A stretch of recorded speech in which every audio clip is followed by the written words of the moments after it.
Hi అండి, నమస్తే అండి. నా పేరు వచ్చేసి బిఎం గౌడ్. నేను ఒక కౌన్సిలింగ్ సైకాలజిస్ట్ని, వెల్నెస్ కోచ్ని. ఈరోజు మనం మాట్లాడకపోయే టాపిక్ వచ్చేసి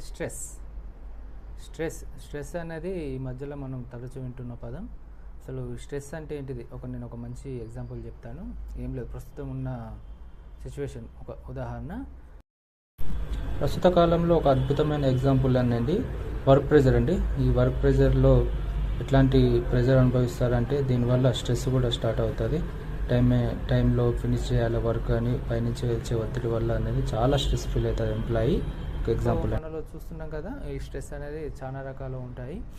ఒకటి అసలు యాక్చువల్లీ స్ట్రెస్ అంటే ఏంటిదంటే physical, chemical, emotional factor causing ఉంటాయి. ఈ స్ట్రెస్ అనేది చాలా రకాలు ఉంటాయి. అందులో ఎగ్జాంపుల్ వచ్చేసి ఫైనాన్షియల్ స్ట్రెస్ కావచ్చు, రిలేషన్షిప్, ఫ్యామిలీ స్ట్రెస్